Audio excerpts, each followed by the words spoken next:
All right, welcome back to the morning routine. It is Friday. Happy Fun Friday, everybody. It is July the 8th. Yeah, very crazy. Honestly, I'm missing going back to fireworks. yeah.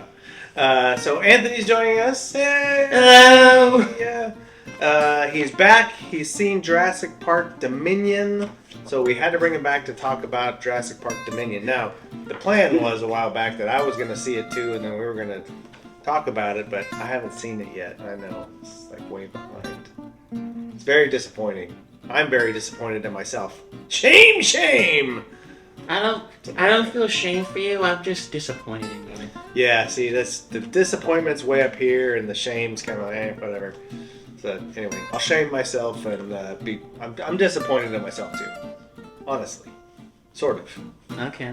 Kind of. I mean, yeah, something like that. But anyway, all right. So let's get right into Jurassic Park. First question I have for you is your favorite dinosaur from all the movies is? Obviously, a Spinosaurus. Okay, so now the big question is, was the Spinosaurus in Jurassic Park Dominion? Sadly, no. So you hated the movie? No. Well, that was like partially the reason, but So you hated the movie? No, that was like 10%. That was like 10% of the reason I hated the movie. But I'll tell you the other reason why if you have another question about it. Well, no, just tell us your overall, without getting into the details of the movie, how did you like it? Like, was it a good movie? Did it fulfill your Jurassic Park expectations? Honestly, in my opinion, first off, when seeing it, I felt like, it delivered in some premises, it brought old characters and brought new characters together, so I was extremely happy about that. That felt good. And overall, the movie, I would say at least a 7.5, possibly an 8, because it was 10. Yeah. Yeah. It was a pretty good movie. I would just say I felt like they could have stepped up their game and could have done a little bit better. And that's mostly because of the fact that they had multiple stories and they just threw it in this movie. Because the whole premise was supposed to be humans and dinosaurs coexisting. That was supposed to be the main focus. And it's shifted from that to, I'm going to say, because I was surprised about this, it shifted to giant locusts for some reason, which I didn't get. Oh, yeah. And then it shifted backwards to what the other two movies did with cloning and finding out that, Maisie Lockwood was a clone, all that stuff, and she's still trying to figure out, who she is, all that stuff. My whole problem was the fact that they didn't steer with what they were originally going to, because it was, from what I heard, it was going to be humans and dinosaurs coexisting, but one thing that I wanted to see was... What's the Spinosaurus? He really likes the Spinosaurus. Yeah, so I wanted to see, but I wanted to see a story, and this one might sound controversial and stuff because it pertains to human life too. Does it have to do with the Spinosaurus? Maybe, but this is something I felt like they should have done. I wanted to see like some underground, fighting and stuff, and we see that every day with people, doing like these underground stuff, and they place bets and they have like pit bulls fighting each other and do all this stuff. That was I kind of wanted to see, because I heard that they might do that, but they felt that if they did, it would have been like too extreme. Yeah. And there was like probably kids there too, so it probably would have been like... Yeah, that's the hard part of these movies, is it's a delicate balance when you're dealing with dinosaurs in the Jurassic Park series, because it is very much an adult film with adult content and adult, subject matter, but the kids love it, so you gotta Obviously. tame it down a little bit for the kids so that they can go. But I haven't seen it, but I always agree that even with the Batman movies, I always like it when they're really dark and gritty, like the last Batman movie. I love how it was the one with the character was dark. It was. Wait, you talking about the new Batman, the one with yeah. What's this guy from Twilight? Yeah, the dude from Twilight. I thought so. I'm gonna follow Twilight. Yeah. The cartoon one is good. Have you seen that on is it Netflix? Yes, I have seen it. They're currently working on the season finale for that one because they're at season 5, and oh my gosh, it's really good. If you haven't seen it, go check Netflix. Yes, yeah, it's really cool. Anyway, very good. All right, well, let's check in with our friends right here.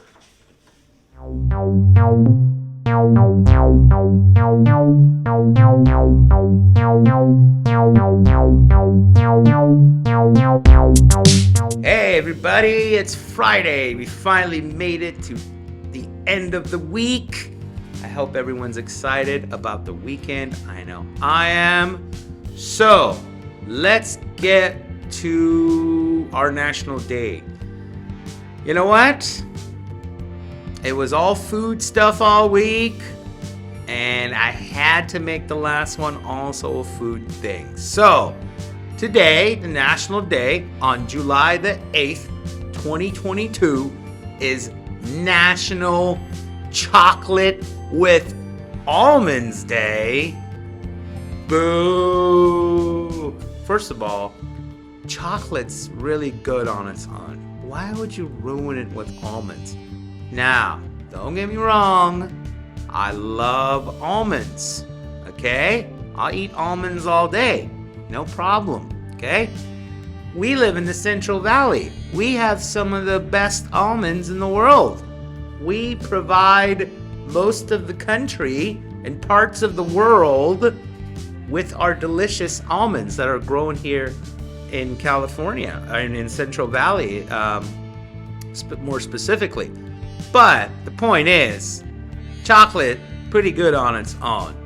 So personally, with me, I'd rather just have my chocolate and have my almonds separated, okay? I don't want those guys hanging out, all right? When I'm eating a nice piece of chocolate, I don't want crunchy almonds in there to ruin it. So this guy here will not be celebrating chocolates with almond day. But hey, don't let me stop you. This is your day.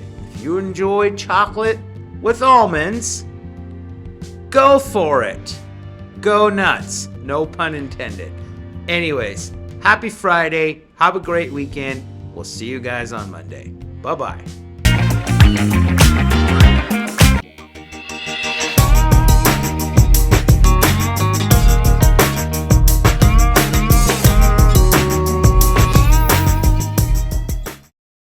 The 8th. Today is Friday, July 8th. The week has flown by, and here we are going into another weekend. I hope you guys have had a great week. I hope you guys have accomplished what you've wanted and set out your goals to accomplish this week. But I can't let anybody go until we go back into the bearded past with Zach. This day in history, 1947. Reports are broadcast that a UFO crash-landed in Roswell, New Mexico, in what became known as the Roswell UFO incident. That happened on this day, 1947. Very cool. So you alien fans out there, I'm one of them. I love the X-Files and all that stuff. So, also, too, on this day in history, 1948, the United States Air Force accepts its first female recruit into a program called Women in the Air Force, the WAF. I had no idea, honestly. I know women had played roles in the military, and because of the way the time was then, whether it's right or wrong, mostly wrong. But the point is women were still somewhat segregated. So a lot of them were nurses and worked in hospitals and various things like this. So very cool that the Air Force is bringing women and bringing them forward. That's actually very cool. Also, too, 2011, Space Shuttle Atlantis is launched in the final mission of the U.S. Space Shuttle program. I remember as a kid in the 80s and the 90s, this was a big deal. Towards the end, it lost a lot of viewership, and now you have billionaires flying into space. And no, seriously, that's pretty much what it is. And it's funded through NASA as well. So it's an interesting thing. But the point is, this was the end of an era. And this era, when the space shuttle's last launch was, this was a space program that started during the Cold War. It started as a race to beat the Russians into space at the time. And it just progressed from there, and here we are, and this was the end of it. And truly what it was, it didn't get very high ratings on TV. Also, too, on this day in history, we had Richard Nixon delivers a special congressional message enunciating Native American self-determination as official U.S. Indian policy, leading to the Indian Self-Determination and Education Assistance Act of 1975. I didn't know Richard Nixon did anything good. Maybe this was something he actually did good. So, guys, with that, it's July 8th. It's Friday. I'm not going to tell you what the Mossad did, but if you look up the Mossad, you'll know it has something to do with assassination on this day. All right, guys, you take it easy. Have a good one. Bye now. All right, welcome back. We still got Anthony here talking about Jurassic Park Dominion. It's in theaters right now. You guys can go check it out. It's pretty cool. I might see it in the theater. I should have still seen it in the theater. We'll see. You should have saw it at least a week after it came out. Yeah, I know. I get too up in my head about that kind of stuff, but I haven't seen that. I haven't seen Top Gun. I haven't seen Top Gun, and I haven't seen Top Gun. I'm upset at myself about not seeing Top Gun. I have a lot of friends that talk about Top Gun, and they still want me to see it. Super good. It's supposed to be amazing, so it's beaten every record. No spoilers, Clara, because I haven't seen it. I can't spoil it. I know nothing about Top Gun, so I'm going. Have you seen the first one? No. Go watch the first one. I'm going in blind. No, go watch the first one. It's a story, but it's set. It's not like this movie happened and now we had to make this movie. It's like this movie happened, and then 30 years later they made a movie about the characters, and there's just some tying in. It's not a true sequel. It's just like these people existed 30 years ago, and this is what they're doing 30 years later, right? So it's some stories never mind. Too deep in the weeds. If I was thinking of Fast and Furious for some reason, I don't know why. Oh my Jesus! I don't know why. Fast and Furious 27 or something like that. Come on now. That's what I was thinking. I was like, why does the movie sound like Fast and Furious right now? Oh yeah, no, and I've only seen that. I've only seen 2 of those. And I've seen 0, and I'm gonna keep it that way. Wow. Yeah, I know, right? Hater of Fast and Furious. Yeah, not a hater. Just when something goes like that, it's just it's too easy for them. Thus, the story is not that interesting, and the characters aren't that developed. I don't know. That's just me. Anyway, I do love cars. I do love good car chases, car crashes, all that kind of stuff. I love that stuff in movies. But all right, let's wrap it up for today in the morning routine of Friday. What do we got coming up today on Friday? We have Insta Live, Insta Trivia, the greatest game show somewhere, coming up at 1 o'clock on Instagram. Have you seen that lately? I know you work during the day, so it's a little bit harder. Yeah. Yeah. Well, you know what you can do? I have seen it before, so I'm pretty sure I know what goes on when you guys. A lot of shenanigans. A lot of hooligans out in the audience. A lot of people hitting the buzzer. Yeah. If we had a buzzer, they'd be hitting the buzzer. We don't have a buzzer. I should get a buzzer. Or a buzzard. A buzzard would be better. Pull its feathers. I don't know if I don't know if Clayton will want that in the house. It's not about Clayton. Let's just be clear. It's not about Clayton. It's about buzzards. Anyway. All right, guys. Carl said it. If Clayton, if you see this, it was all him. Yeah. All right, Anthony. Thanks for coming in and chatting about Jurassic Park. Do appreciate it. Thank Always you. a pleasure. All right, guys. So it's Friday. Have a great Friday. Have a great weekend. We will see you next week on the morning routine. Take care, everybody. He's gonna break. Yeah, I broke the screen. Very good.